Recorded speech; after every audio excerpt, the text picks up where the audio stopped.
What's up, everybody? This is Morgan Flowerchild of Flowerchild Productions Incorporated, and you are watching Amplified Exposure Live with Teresa B. Let's get it. Keep shining, let it shine like a diamond.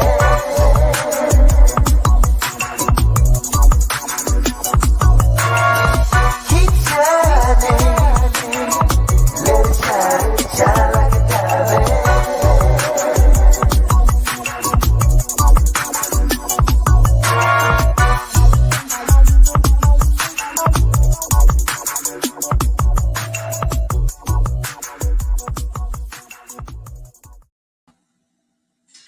Good afternoon, Facebook. This is Teresa B. coming to you live from Amplified Exposure Live. Today I have my lovely guest, Mr. Earl Billings. He is known most for being Rob on What's Happening. And he came on today, not just because he's a cool dude like that and he's willing to give me some time, but he also came on today because he likes me. So for all of you Rob fans out there, you can come on, ask him any questions, and let's get the show started. Hey, Mr. Billings, how you doing? All right. I think you should tell your telephone people I am not the guy on Sanford and Son. They get it mixed up, but he's about 100 years older than I am. I know. Weren't you on Sanford and Son? I'm not that old, no. Yeah, they do confuse it. I saw something on when I Googled you and I was looking up all your information, and there was something where they cross-referenced you for that show. Yeah. Getting them straight today. Okay, yeah. What's up? So where are you located? Are you in California? I'm in Los Angeles. I'm in a suburb of Los Angeles. They call it Valley Village. I don't know. I got here. That's what they call it. But it doesn't even matter anymore. Los Angeles is so spread out now. From here to San Diego and up north is one big huge city now. You know, it takes up a lot of. Yeah, I always watch those shows where people jump in their car and they drive, and then next thing you know, they're at their location in movies and stuff. It takes hours to get places in New York. You know, wow. LA. Yeah. A lot of traffic. Mm-hmm. Yeah. Because of the corona, but it's still tough. Yeah. So everybody wants to know because they're familiar with your face and some of your roles that you've had over the years. Tell us, how did it all begin? How did you start acting? I started acting in Cleveland, Ohio, when I was a youngster. We were about 3 blocks away from a place called Caramel Theater. And I was riding my tricycle in the parking lot, and a lady came out the door and said, "Little boy, come here." And her name was Ann Flagg, and she taught children's theater. And she just picked me up the parking lot. And so I started working out there at that theater. And years later, I was working summers at a factory, a Reliance Electrical Engineering Company. And one of the bosses there had seen me in some plays around town. He says, "What are you doing here? Why are you here?" And I said, "Well, I'm making some money for school." He says, "He says, you're an actor. Get out of here." I mean, really? He said that. You're an actor. And I had to think about it for a very long time before I said, "Well, yeah." And so now, even now, I'm other places, young actors ask me, like they'll be in Des Moines or someplace in Idaho, and they say, "Mr. Billings, I want to be an actor." And I said, "You can't get there from here. You got to leave here, take the chance, and go out there and swim in the deep water. You know, you can't get there from Kansas City. No, you can't. You got to be in Los Angeles. You got to be in New York. You got to be out there with the big fish are." Right. So all together, it's been 50 years. I've been acting. Yeah. Wow. Okay. So, so what location did you go to first? Did you go to like New York or did you go to California? I went to New York first. It was way back in the early 60s. A huge failure. Fortunately for me, I got drafted. It was I was like a kid. I was really about 16 going to New York, and I really wasn't old enough to be there. But Mhm. I had to get back out to experience it, you know. But I came back and started working again professionally, and everybody in Cleveland were going to New York. Ron O'Neill, Superfly, what have you, ever from Cleveland there. I went south. When I came back um, from the service with this filled with this thing about making theater work for people. I went south to we're gonna save souls with theater and stuff, and I was full of that for about 8 years. You know, I worked at the Arkansas Arts Center as the director of performing arts, and then at 37th Theater in New Orleans. And we did that for about 6, 7 years before I decided to move out here west. Okay. And as soon as you got there, did you get a job immediately or did it take some time? Actually, it was for me. It was very easy because I had also been doing film work that came through New Orleans, and my actual first screen appearance was when I was in Little Rock, Arkansas, in a movie called White Light Day with Burt Reynolds, and I pretty much did it for free, almost, you know, a little bit of money, but for free because I wanted to see if I could do it. So I'm working things with Burt Reynolds and Bill Hopkins, who was also in it. The big director, Joe Sargent, was directing, and nobody knew it the first time. So I said, I can do this. I can do this. Mm-hmm. And that's when I started making the change. But see, unlike most film actors or TV actors, I try to do all three. I do film, I do stage, I do commercials, I do television. But you can act. I always looked at it as a job. Mm-hmm. So, at what age were you when you got the job as Rob in What's Happening? In 70, 76, yeah, 76. Excuse me. I was late 30s. Late 30s, I think 37, yeah, 36, 37. I had done some other things around, but I got to LA kind of late. We were supposed to get here in the 20s and stuff, but I'll tell you, I spent all that time in the South being a romantic, trying to make the money. My wife at that time, we decided to move out to Los Angeles, and shortly after, a year after we got here, my daughter was born, and I had to pick up the pace. Yeah. She was, you know, she's 42 now.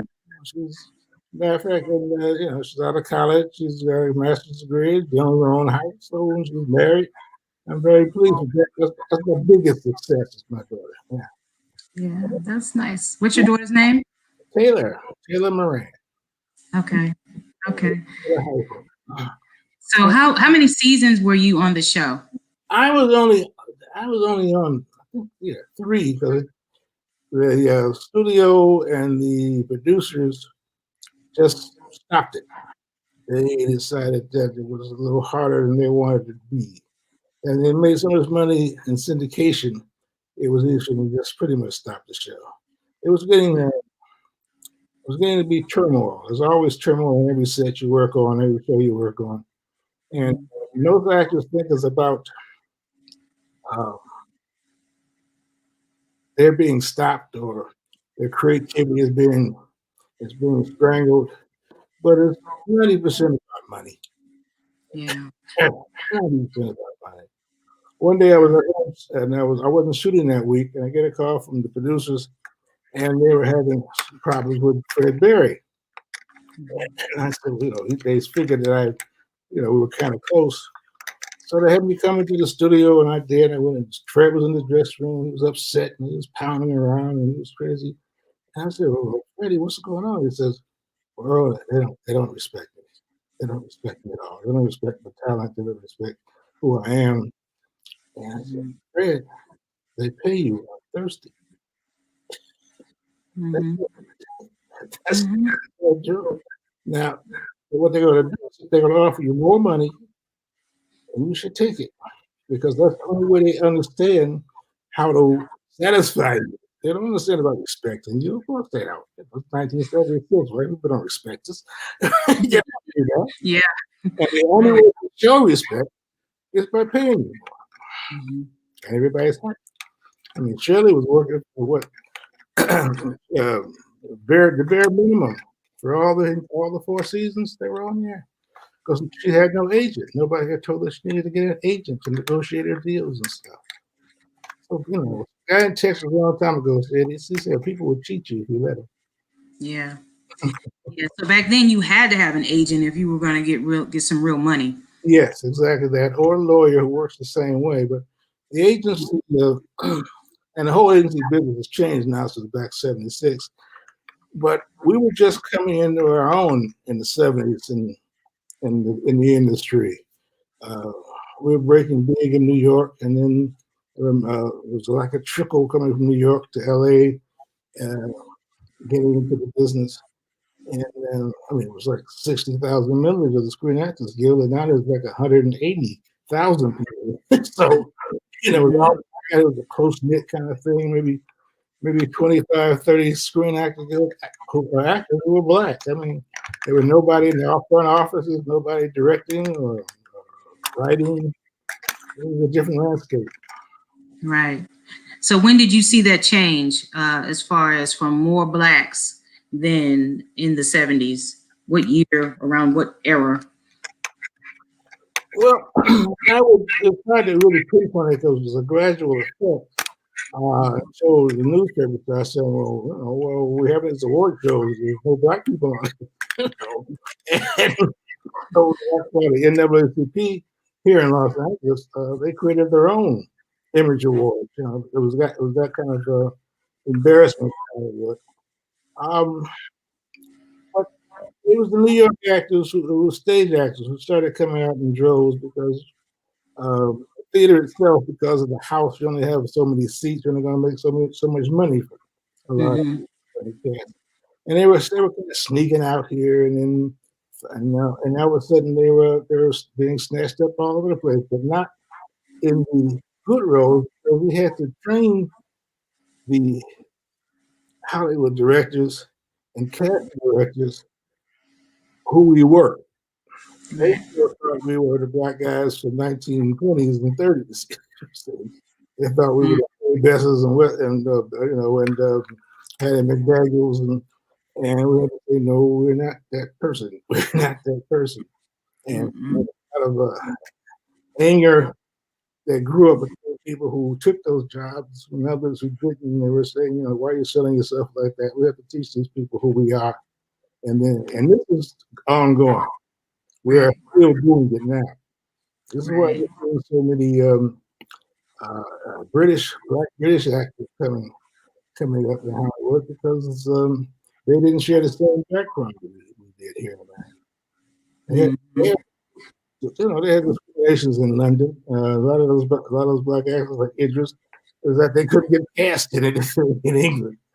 But all of a sudden, in the United States, and there's something new, there's something fresh, and they didn't have that look in their eye. You know, Right. like when you go on a job interview, and I mean, every black person in America, and the best face you put on, you try to put that mask on and say, "Hey, I'm a nice Negro, hire me so I can do the job." But they see that look, they see who you're at, and say, "Oh, this nigga gonna be trouble." Now, did you ever give them problems when you were on set? Were you in any situations where you just had to walk off the set or just give up on a job because of the pay? Well, once, and it wasn't because of the pay; it's because the director and I had different point of views about how I wanted to present this black character. And I only did it once in my entire life, where I walked off a show.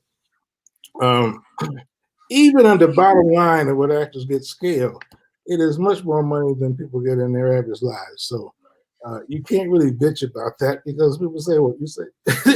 You say, well, they wouldn't pay me 3,000, 5,000, only paid me 4. Well, people on regular jobs say, well, what the hell's wrong with you? You don't need to be out there and, gee, I asked for $1,700,000 and they only gave me $4,000 a month. No, that's not how this works. But I was going to be, but that is the most hardest thing to do, is to try to convince them who we are, and they don't believe it. The lady over at the Universal Studios, I was talking to, the white lady, she was only 25 or so, and she told me that the Cosby Show wasn't realistic.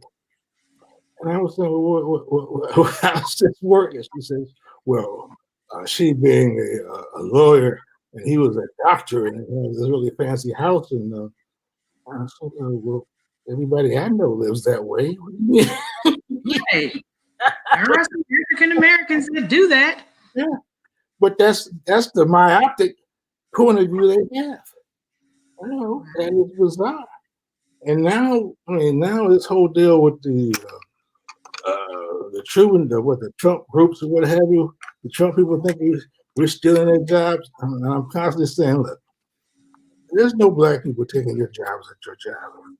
Once they let you go, they tell you that BS. Go back to work the next day and see if you see a black person in your seat. you know, they still putting those things together and causing this disruption among people by using us, as a and the Mexicans, and as an excuse. And you say, well, what, what job are the Mexicans coming here and take? They're taking jobs that you're not going to take. Become a CEO of General Motors, they're doing your garden. What harm is that?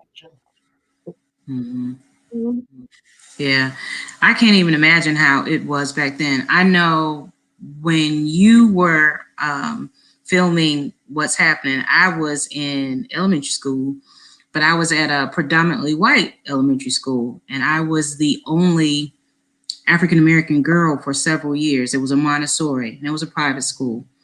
And so I went through a lot, even back then, as young as I was, not knowing what was going on. There were a lot of it was a lot of racial tension back then. And I was growing up in Boston, Massachusetts at that.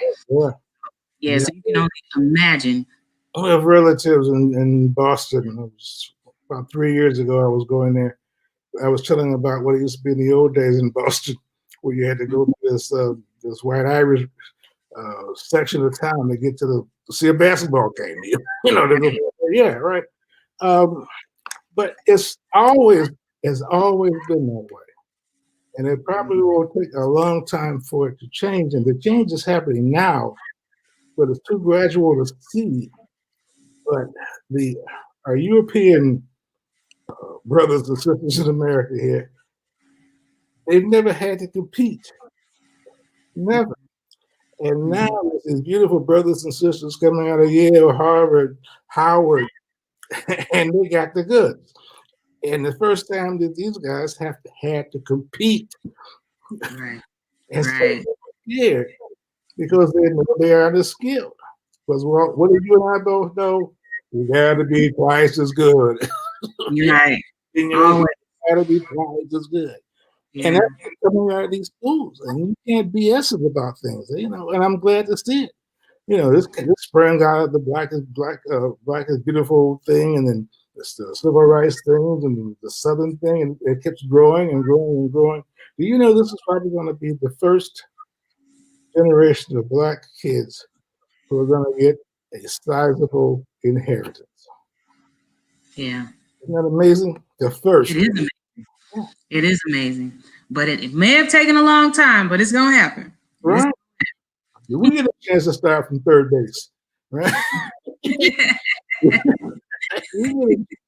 I'm happy to see it. I said, well, these young kids, these young black kids, they're arrogant. I said, I'm glad. I want to be arrogant. I want to be proud of themselves. Don't be pushing themselves in the back of the room.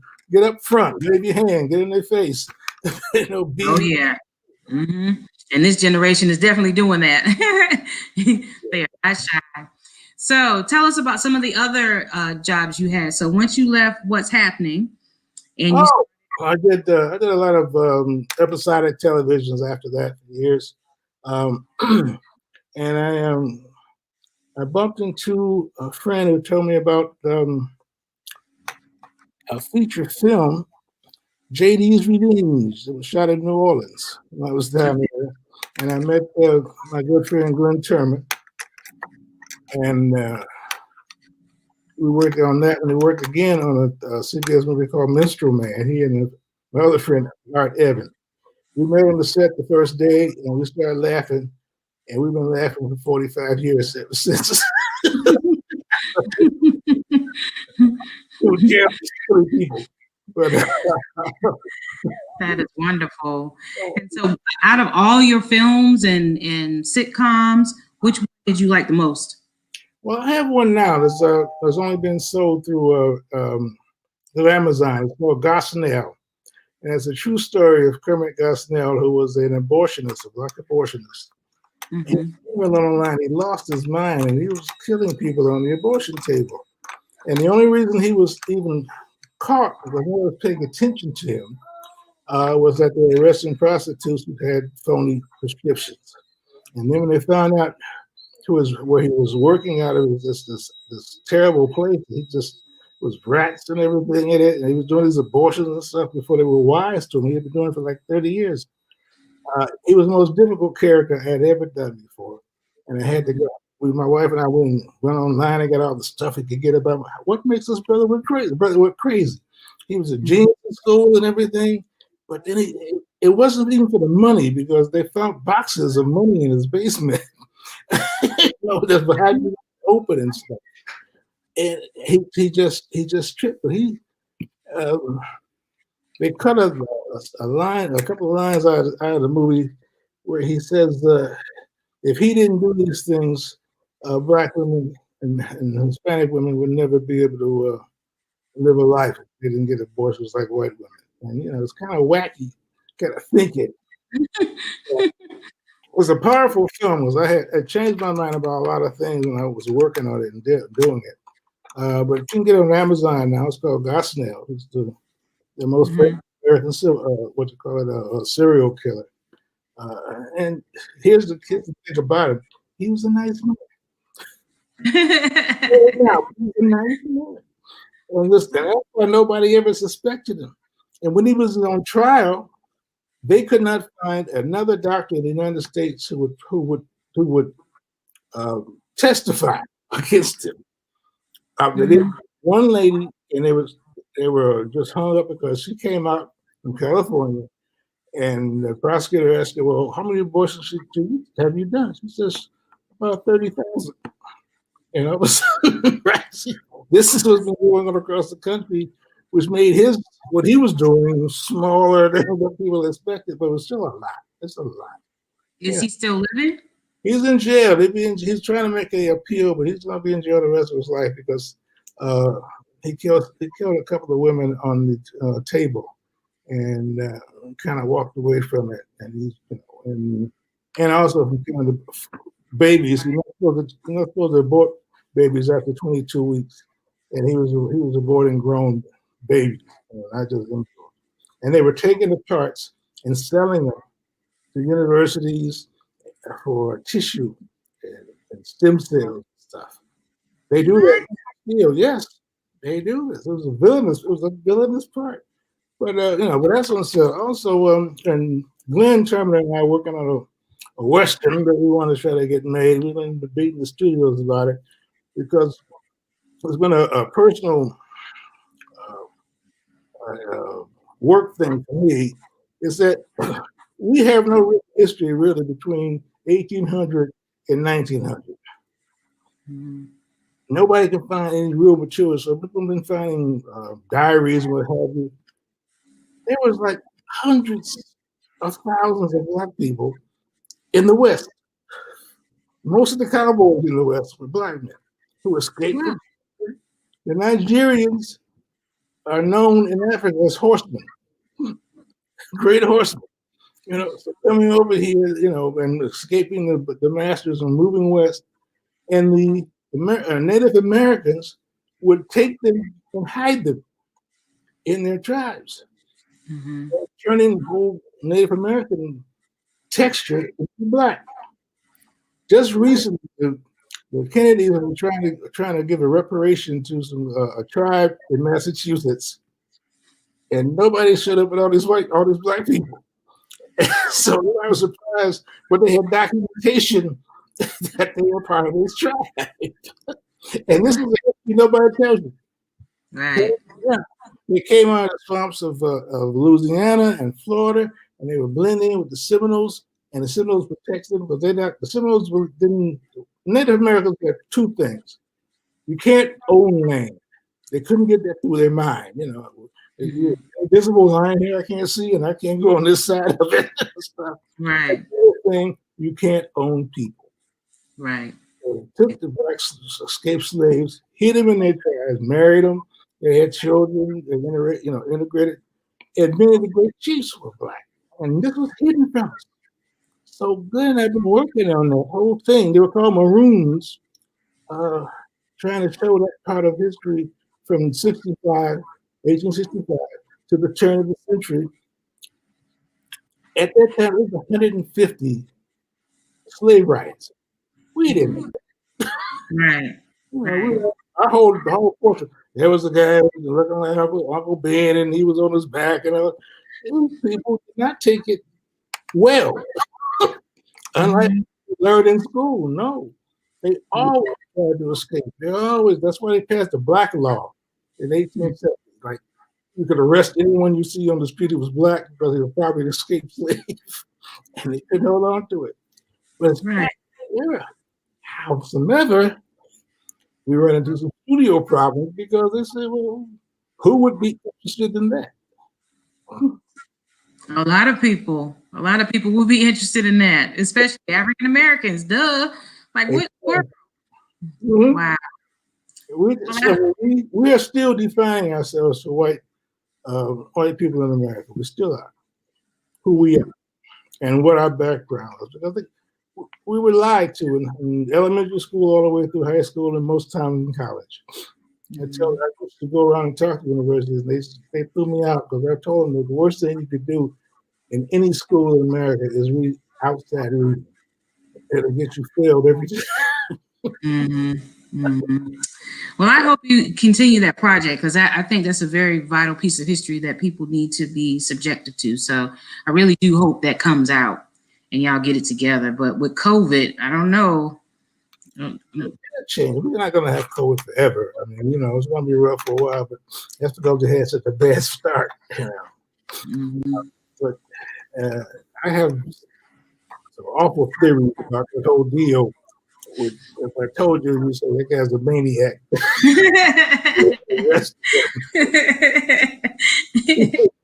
I do not believe in coincidences. And this was like quite a coincidence that happened last March. All of a sudden, and then it sweeps and nobody believes. You got people not believing it. We got people who voted last election to get sick and die. Really? Because that's basically what they did. They didn't listen. Who ever heard of such a thing? And people are still walking around now. I don't have to wear no mask.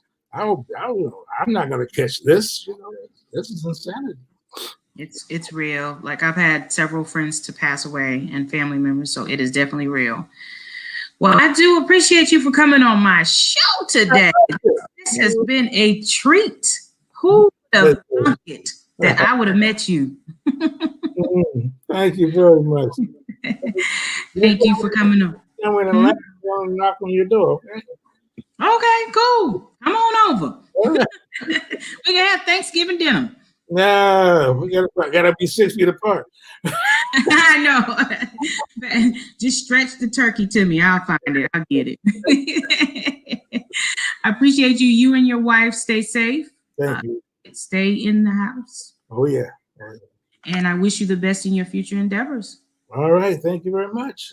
Have a good evening. Okay. Bye-bye. Bye.